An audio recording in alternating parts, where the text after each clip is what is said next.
And then waiting to see, this is Katie, hang on.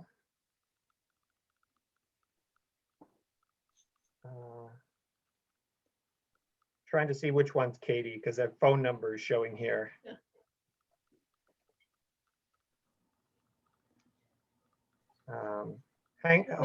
Bear with us for a minute, members of the public. We are doing a little bit of arranging here. Too many digits.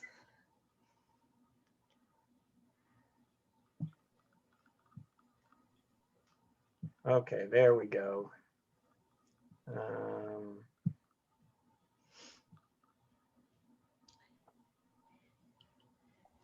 There we are. Are you there, Katie? She's muted. Hello? Yay! Hello? Yes, great. Okay, Hi, everyone.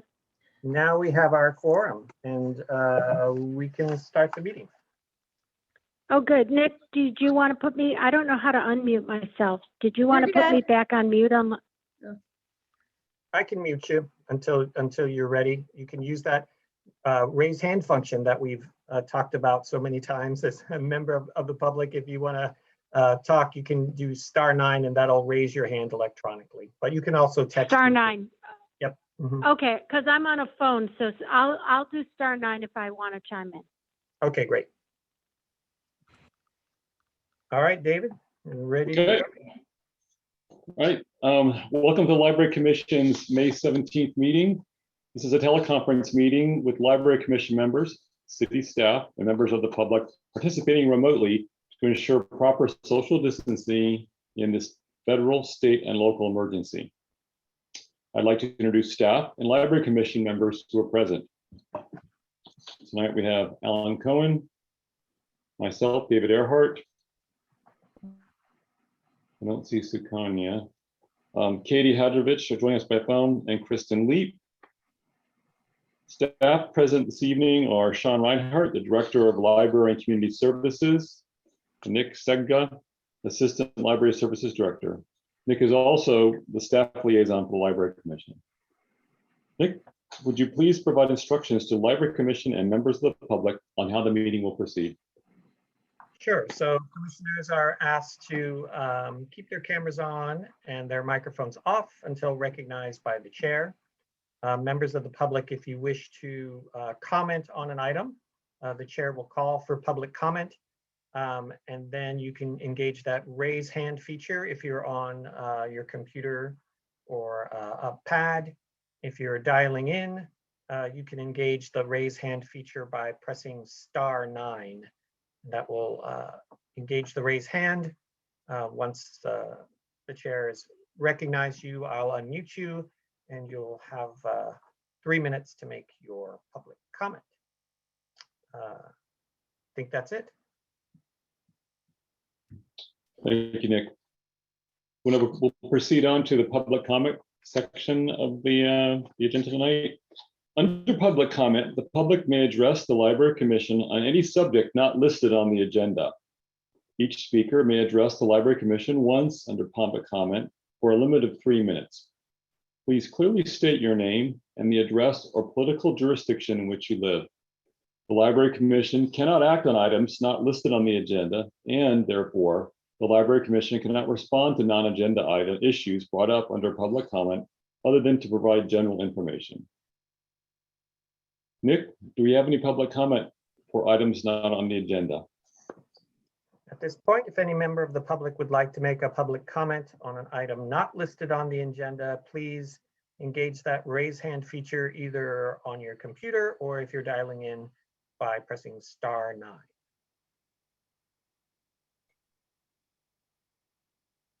And I see no hands raised for public comment.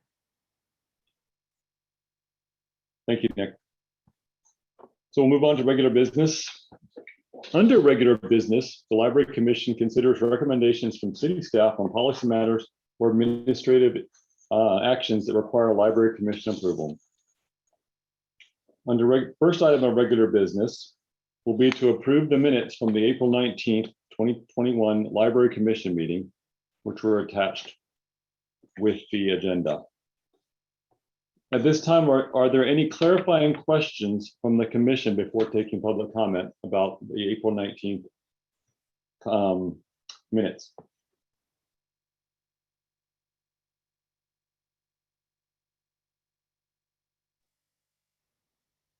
Seeing none. Nick, do we have any public comment on this item? If you'd like to make a public comment on the current item, which is the approval of the minutes from the previous Library Commission meeting, please engage that raised hand feature. I see no public comment on this item. Thank you. At this time, I'd like to open the meeting for discussion by Library Commission members as necessary.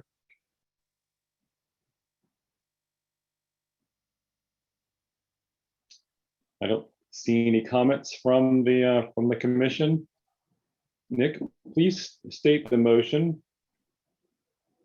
Well, you guys make the motions and then I'll restate it, but if someone wants to make a motion. At this time, do I have a motion to approve the minutes as prepared? I see Kristen Lee. And I'm happy to second that. And we have a second by Alan Kahn. All right, by roll call vote then, since Commissioners Leap and Cohen motioned and seconded, Vice Chair Earhart, do you approve? I do, I approve. And Chair Hadrovich, do you approve? You'll have to unmute. I'm not sure that she knows how.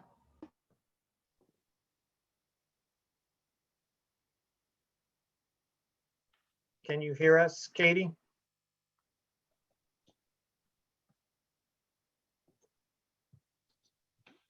Do you want to do a #9 to give us a raised hand as an indication of approving the minutes?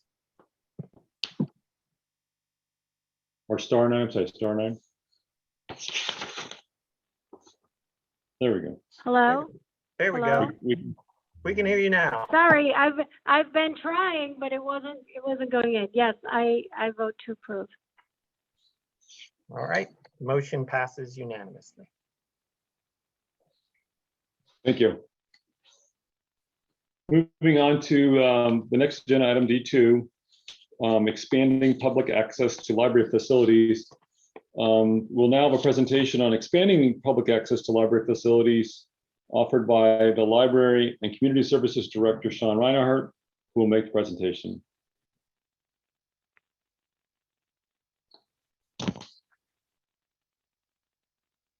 You're on mute, Sean. It would not be a day of Zoom without at least one mute mishap. Good evening, commissioners.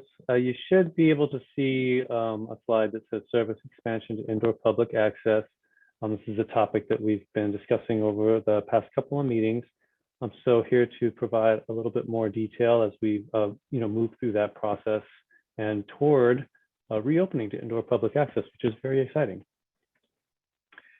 So just a bit of background, the city has been offering services in modified fashion throughout the pandemic. I will list them here, including police, public works, water utility, building inspections, senior meal deliveries have been continuing. Outdoor and virtual programs have been very popular. Our childcare programs have been operating almost without interruption during the pandemic. There was a brief period of time.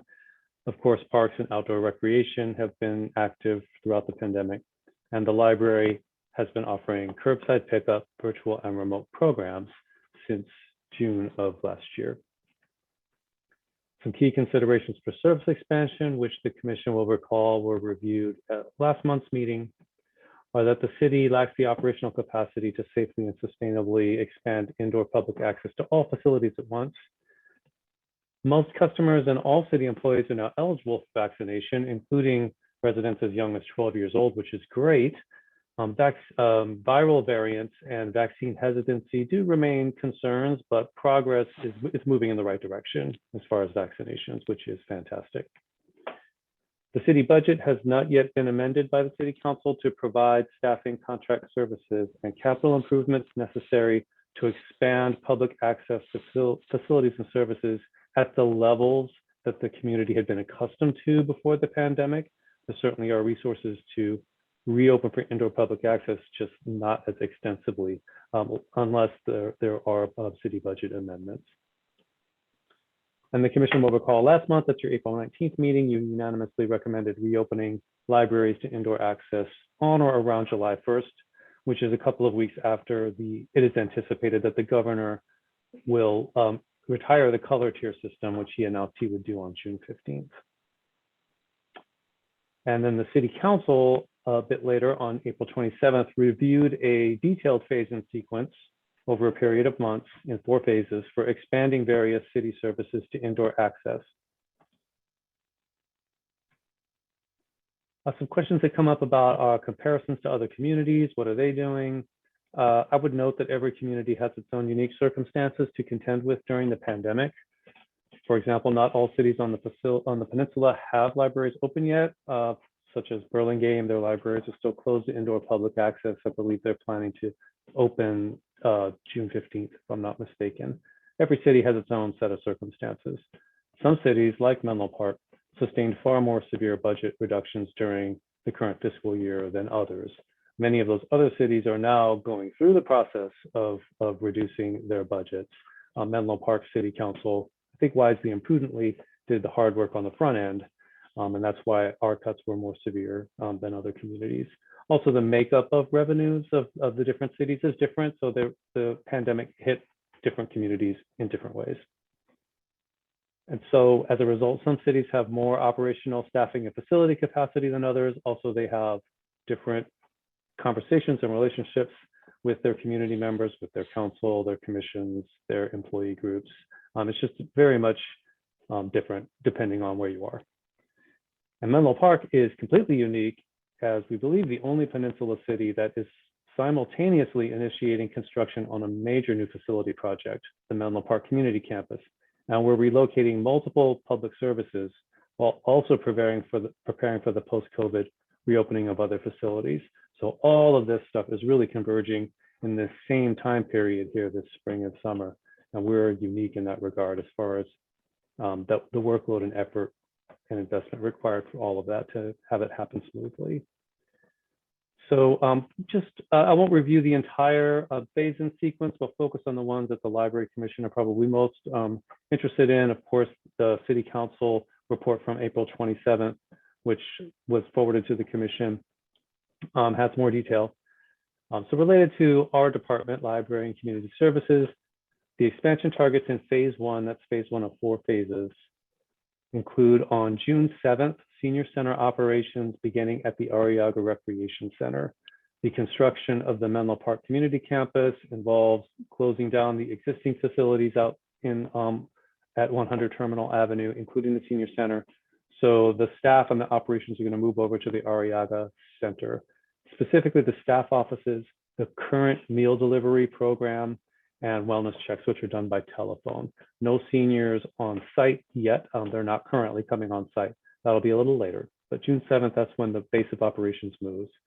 On June 10th, the first of the brown bag food distributions to seniors will take place at the Burgess campus, as opposed to near the Senior Center where they're happening now.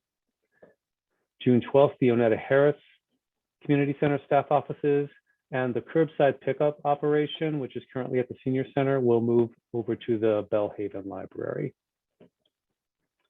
On June 21st, the Youth Center, the Bellhaven Youth Center, there is a portable classroom which is being set up now. The Youth Center will move into that portable classroom and start classes on June 21st. And those portables are currently out there in the parking lot at Kelly Park, kind of near the rear by the basketball and tennis courts.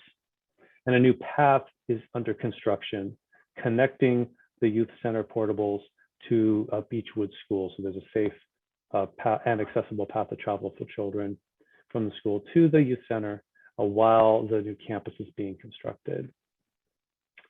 And July 7th is the target date for indoor public access to the main library and the Bellhaven Library. per the Library Commission's recommendation. And that would be for borrowing and checkout only. No programs yet, like story time or other congregate activities. Those would be a little later, but it's opening the doors to indoor public access July 7th.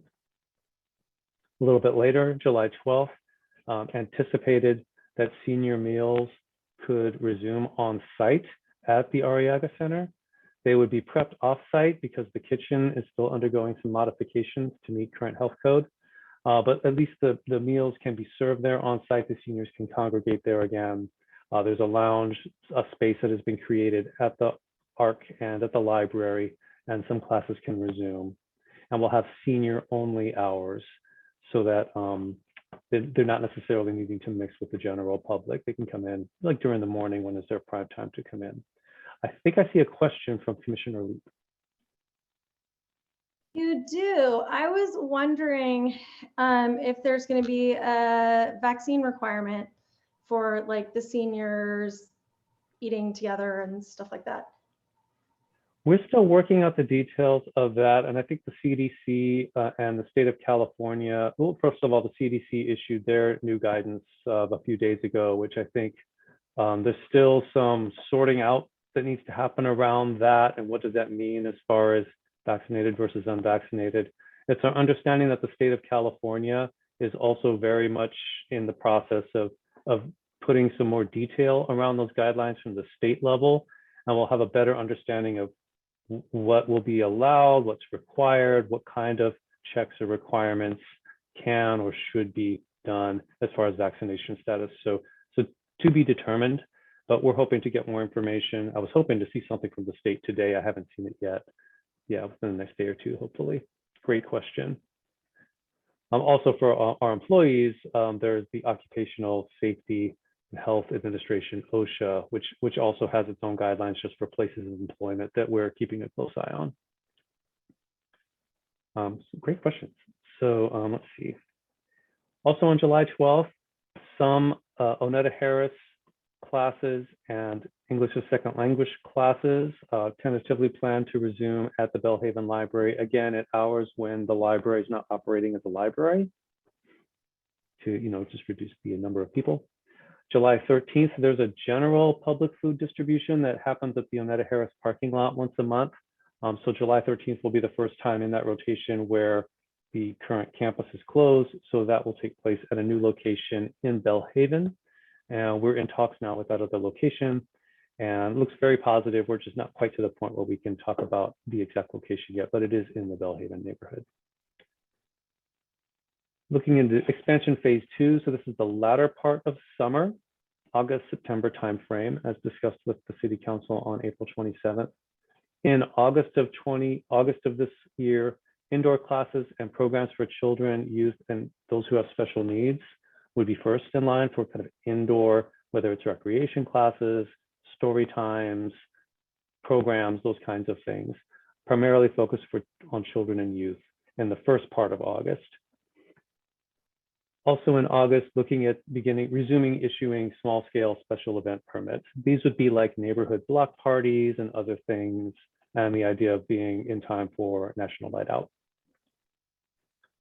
September of this year, indoor classes and programs for the general population, for adults, to give the children and youth, those who have special needs, a couple of weeks to kind of get them settled into buildings before we bring in the rest of the population, which at that point would be getting closer to full capacity in the recreation center and the library. So that's why that's in the September timeframe. And then currently tentatively planned for indoor City Council and advisory body meetings to resume, including meetings of the Library Commission and the other commissions. So all of these dates are tentative, but this is the overall phase-in sequence that was discussed with City Council and some of the rationale behind that. There are a couple of additional phases, but they don't necessarily pertain directly to the Library Commission about some of the other programs, large-scale events and whatnot. But that's all in the April 27th Council report. I did want to spend a minute to talk to the Commission about what to expect when the libraries open, and what to expect is going to be a reduced level of service. There were substantial staffing and operating budget reductions in the current fiscal year, as you know. But because we were closed due to the pandemic, those reductions didn't necessarily result in like a really visible impact like fewer library hours, but that is indeed what the impact is. So as we're reopening, unless there is a budget amendment by the council, and even if there is one by July 1st, it takes some time to onboard new staff. When the libraries reopen to indoor access, it will be at fewer hours just because our capacity is so substantially reduced compared to what it was before the pandemic. Now we're looking at approximately 30% fewer open hours than before the pandemic. So our current staffing capacity is sufficient to safely reopen 40 hours over 5 days per week with the same hours at both locations. So that's like 80 open hours total, 40 at Maine, 40 at Belhaven, and 5-day-a-week operation. As opposed to before the pandemic, there were 7-day-per-week operations, 59 hours per week at the main library, 55 hours per week at Belhaven. That was before. The reason for that slight difference at Belhaven was giving the school a few extra hours in the morning to have the library all to themselves because it is a school public joint use library. The city manager's proposed budget for the upcoming fiscal year that takes effect July 1st does propose budget and service level enhancements, additional staffing and other resources that would provide additional capacity to increase library open hours. So we await kind of the results of that process.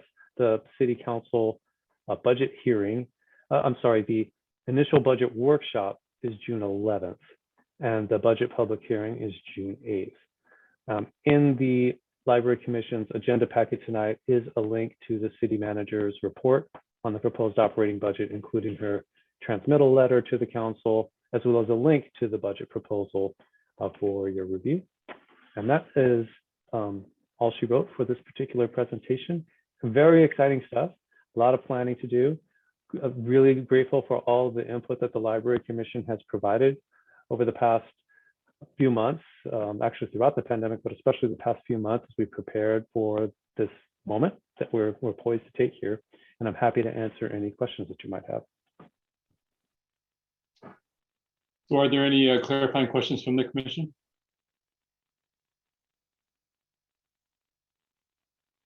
Let's see.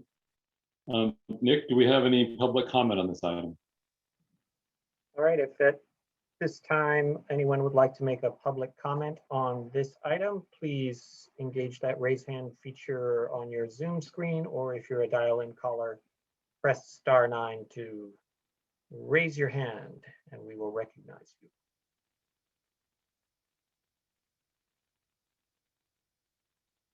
I don't see any public comment.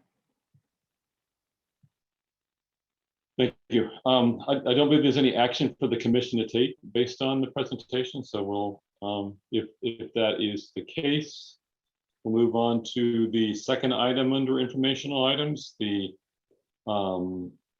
proposed budget operating, but the city manager's proposed fiscal year 2021-2022 operating budget. Thank you. There's no presentation related to this item, but what it really is just kind of a pass through to bring that city council report to the commission's attention. It's basically the city manager just transmitting her proposed operating budget to the city council with links to the budget proposal. Are you taking clarifying questions from the commission about the Oh, information? absolutely. Sure. Mm-hmm. Okay, I guess I did go to the visualization. Is it the library and community services staff's proposal for the 3.421 million? I'm just trying to understand that if that's a joint proposal or that's a top-down proposal from the city manager. So our budget proposal is absolutely a team effort through and through, with discussions with key staff members, certainly with the city manager, other department heads, so that the budget presented to the city council is a total package and a team effort for sure. So not top down, collaborative. Ultimately, it's the city manager who does transmit and approves the budget proposal, and ultimately the city council is the one who would adopt any budget or appropriate any funding. But that it's a team effort on the staff's part. Okay, thank you. One additional question. Under the authorized personnel, there's not much information on the site. The visualization has 3 columns broken up in different colors with a sort of a table of appears to be departments or allocations. It's difficult to tell what the total number is because they're across 3 columns. Are those 3 columns indicative of something and that's why they're kept separately?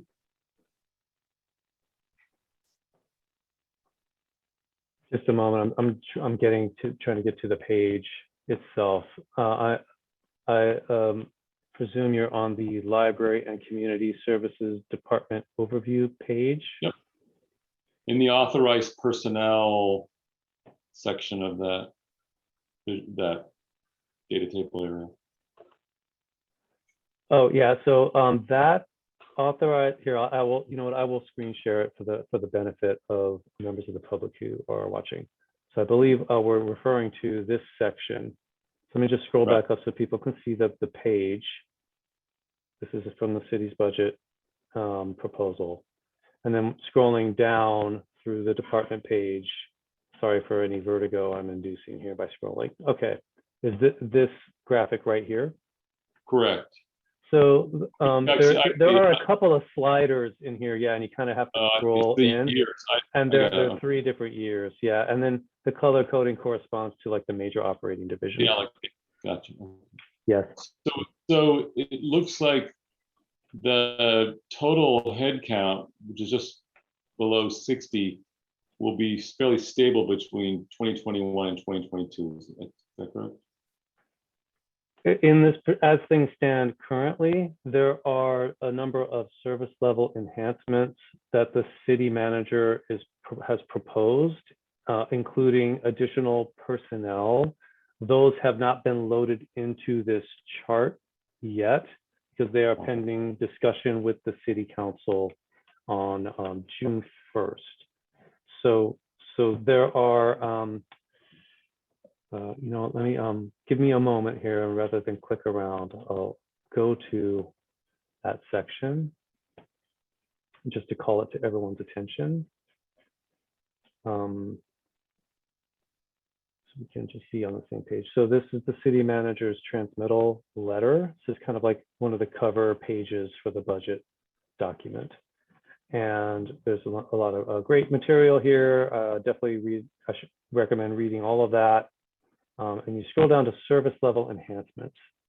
So these are the proposed, primarily staff enhancements, new positions and whatnot. And they're broken into a few tiers. And again, those aren't reflected in the charts yet because they're pending council authorization.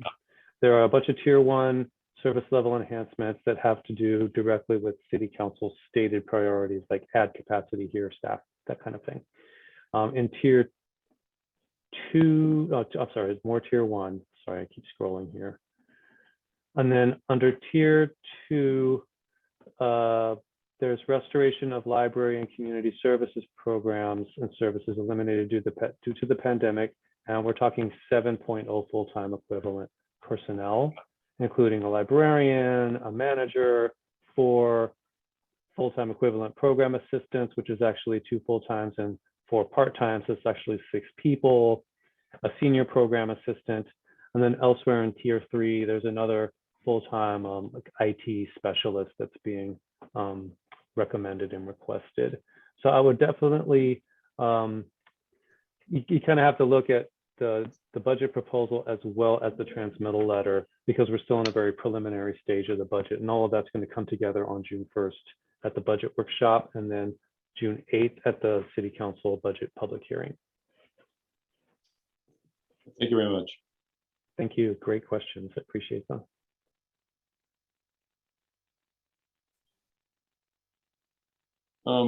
Nick, at this time, do we have any public comment on this item, on the operating budget item?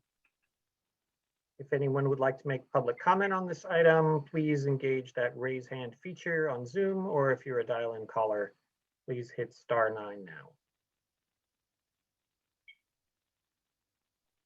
And I'm not seeing any public comment. Thank you. The next item under informational items is a suggestion box compilation covering the time period from January to May 2021.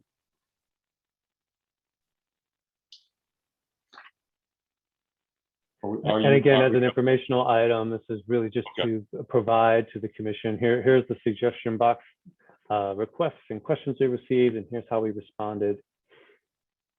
Happy to answer any questions you may have. It does look like did the seeds go out in early May? Because there was a huge, the whole back end of the suggestion box inputs was around the seed program. So I got the impression like the first 2 months or so were kind of quiet, and then it became seed time. Is that a fair description of the timing? Yes. However, it probably would have been better to get them out in maybe March or so, but they went out at the tail end of April. We missed some planting seasons for some things, but the feedback was generally positive. I mean, I felt there were a couple you should send them earlier ones, but pretty much the balance of them were positive. My mom was happy. That's good. It's a very popular program.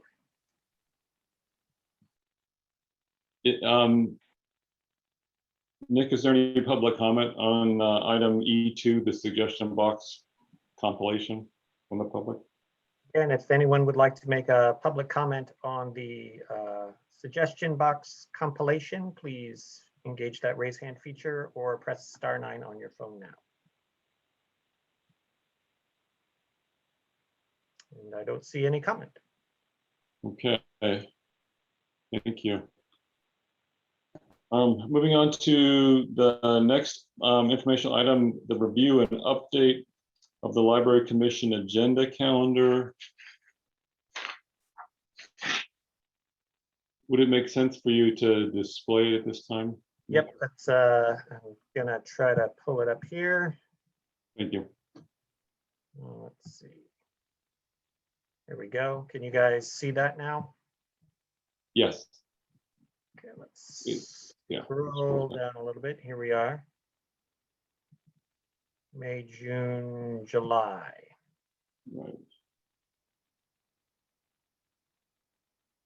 So So coming it up, looks like we're gonna have another revisiting by June 21st. The budget process should be complete. Is that correct? Sean? should be, unless they extend it for some reason. Last fiscal year, because there was so much discussion going on about the budget, but because they were making a lot of really difficult decisions, the process extended a little bit, but it should be done by the end of June. The fiscal year starts on the 1st of July. So if you'd like, we can bring back another item, just sort of checking in on the budget for the upcoming fiscal year. Particularly in those areas where you were commenting that there might be changes based on the supplementary or whatever the term was for the Service level enhancements, yeah, supplementary, Yeah. et cetera. Yes, and I believe at this point, I just checked the calendar while Nick was talking. The budget adoption is tentatively scheduled for June 22nd. So by June 21st, there will be the report for that adoption would be published, and the budget would be essentially in final form, just awaiting the council to formally adopt it the next day. Again, assuming there aren't any, kind of extensions of the process, which is perfectly common and understandable. But certainly enough to bring back an item next month. Yes. Okay. And if I may just suggest an item in light of the new guidance around masks from the CDC, and knowing that we are planning to reopen the library to indoor public access, I'd like to propose that we bring back a revision to the library use policy, the behavior policy, because we may want to add a few kind of COVID specific policies around, mask wearing and social distancing. And as you know, the commission periodically updates the library use and behavior policy. So it seems like the right time to do that would be in the June meeting before we open. That certainly sounds reasonable. And then another MPCC update. Yes, that's kind of a standing item. Just sort of keeping you guys in the loop.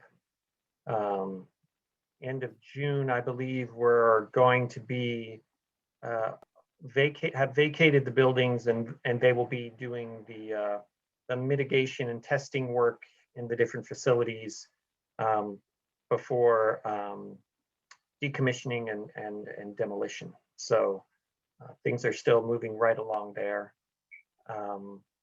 We may also want to bring back an item, just another check-in, because we'll be only a couple of weeks away from opening the facilities to the public. We can bring back something just sort of letting you know how it's going, whether anything untoward has happened, or if we're still on schedule for that. And maybe, Sean, I don't know if you want to bring this back, but the commission was interested last time in how we communicated out to the public about reopening facilities and what sorts of things what services would be available. Are you making these proposals for the June 21st meeting or the July 19th meeting? I'm sorry, I'm confused. I was suggesting them for June, but they don't need to be long items necessarily, just kind of check-in ones. Okay, the reason why I was confused is I thought we had discussed doing an update of the facility opening plan, and then you called out some specific things around that, which that's what confused me a little bit. Like there would be some revisiting of how did it go, which would have suggested July versus June. I guess I'm just trying to clarify. So. Either way, it'd be fine. It's whatever the commission would prefer. So right now there's a proposal for an update to the use policy to be reviewed in June prior to the expanding access. And the the budget update. Budget update. Right.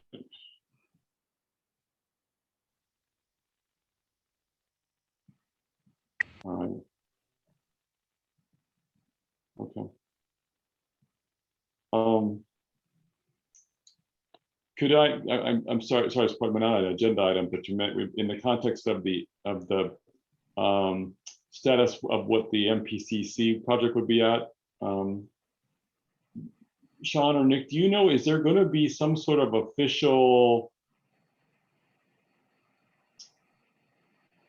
closing is not the right word, but sunsetting that facility? There's a lot of community connection with the site itself, and are we going to preserve a piece of the building? I'm just trying to understand, is there a plan relative to something in terms of the actual initiation of demolition and something ceremonial to end at one phase and start the next phase? That's a great question, and something that I know has been discussed here and there, including, I believe, with the City Council subcommittee that's working on the MPCC.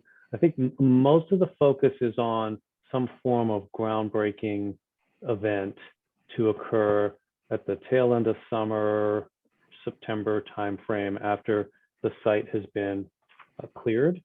And so then to have some kind of groundbreaking activity. At the time that the facility closes or thereabouts, there may be another activity related to items that are in the building that are not going to be retained, but maybe don't lend themselves to being just completely discarded. It wouldn't necessarily be an observance per se, but some kind of community event specifically for Bellhaven residents is something that we're discussing. So I don't have more detail than that, but my understanding from all the conversations I've been involved in is that kind of a community observance would be more focused on the new facility and marking the beginning of construction. We have talked about potentially preserving some aspect of the old, a brick or a sign or something like that to incorporate into the new facility. I haven't learned if there's any specific plan for that, but it's a great idea, and I think it's probably something that will happen, but I don't know exactly what form that will take. I believe that as the decommissioning process goes forward starting next month, that it may emerge like here's what the ideal thing to kind of preserve and incorporate, whether it's like a stone or a piece of brick or something like that. The old something borrowed, something blue, something old, something new kind of thing. So one last question for this. So who is leading that activity? The subcommittee from the city council? Yeah, well, the city council, but the subcommittee does much of the detail work. And then the project itself, like all that construction component of it, design, is being led by the deputy city manager, Justin Murphy, and the public works department. The library and community services department is primarily in the operational planning side of things, and not as much on the building design, although we're certainly involved in it. But I don't want to get out ahead of, there are many discussions around the design that don't even necessarily involve Nick or I, because we're more focused on that operational side of the very complicated project that we're really thrilled to be involved in. And I understand that. And thanks for clarifying that. The intersection I thought would have been, like, for example, the last meal served, of which I think your department does get involved with that service, right? So Yeah. Was there an intention to sort of, I'm not Yeah, asking you to do no, anything. that's a great observation, and it gives me an opportunity to articulate something that's just become part of the fabric of our life for the past year, which is the pandemic. I think kind of took a lot of that away, because we were not really the buildings currently aren't open to public access, and so there isn't like that moment where that moment was March 13th of 2020. And it went by without us even realizing it, that, this is kind of the last day when we're open for public services for the most part. So that's what sort of makes the observance like less present. If you kind of follow me, the pandemic really kind of changed the whole. Yeah, so it's like, if I had known it would be the last day back in March, we maybe have done something different. But anyway, okay, all right. You've answered my questions. Thank you. Yeah. Oh, thank you.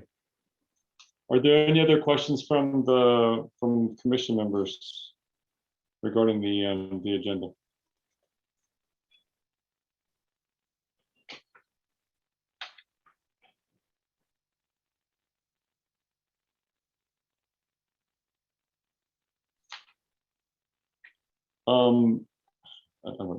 I took sketchy notes here, Nick.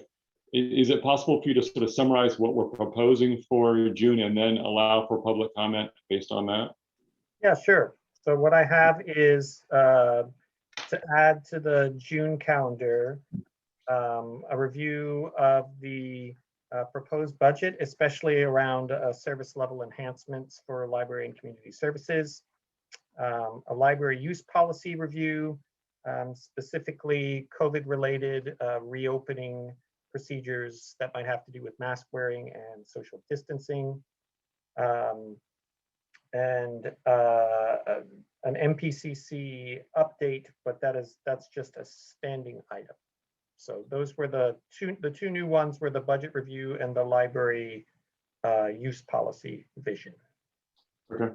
Mr. Chair, Vice Chair, if I may, one other element I think it would be good to confirm with the commission is in past years, there has been an August recess where the commission does not meet.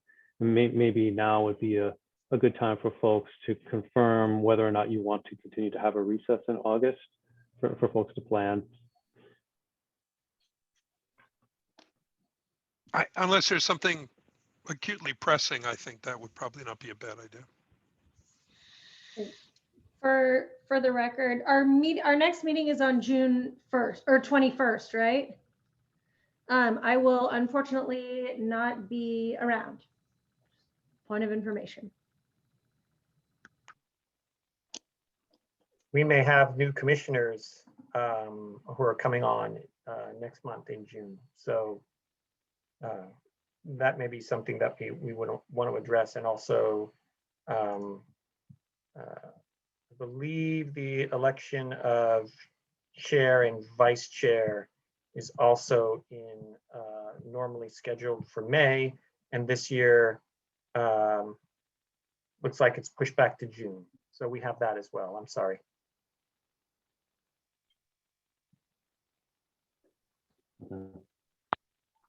Do we need to vote on the August 16th date, or are you just looking for comments? If I may, it appears that Chair Hadjovic is raising her hand. Hello, am I on? Yes, you are. Oh, good. I just wanted to give a comment related to August. And I hear what David's saying, so maybe that clarification will help. But at this point, I just think with so much disruption that we've had so far and the pushing out of bringing new members on to the commission, and I don't think we even know for sure when they're actually going to be installed, that my suggestion would be that we not decide about the August meeting at this point. I know it's been tradition to skip August, and certainly we could take a look at if people are actually going to be out of town, so we wouldn't have a quorum, but I would think it might be better to put that off as a decision until June or July, or until we have a better sense of what is the membership of our commission going to be. Anyway, that's just my 2 cents.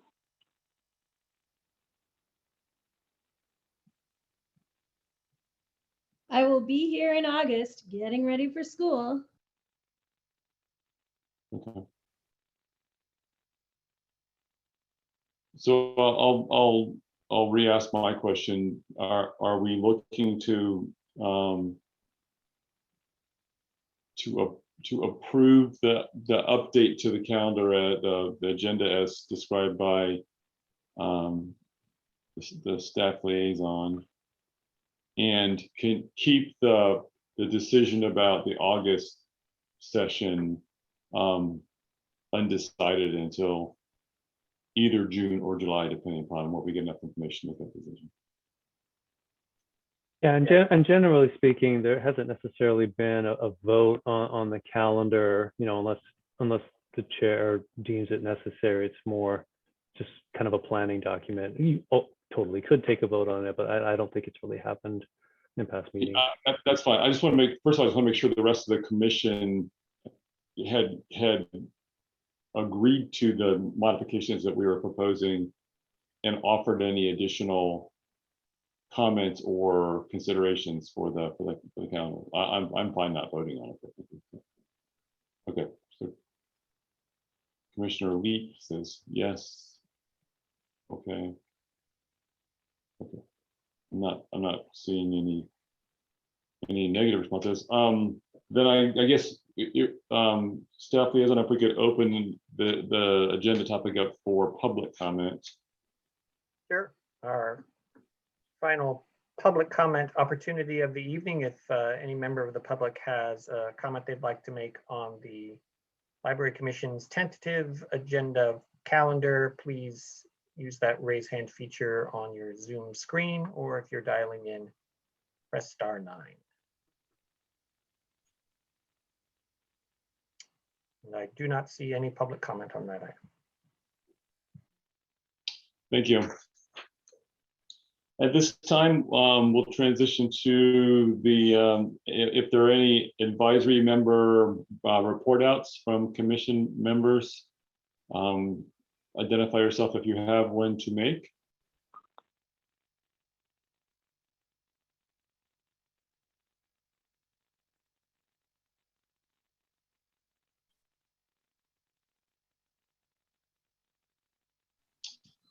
I'm not seeing a response there, so there'll be no reports this week.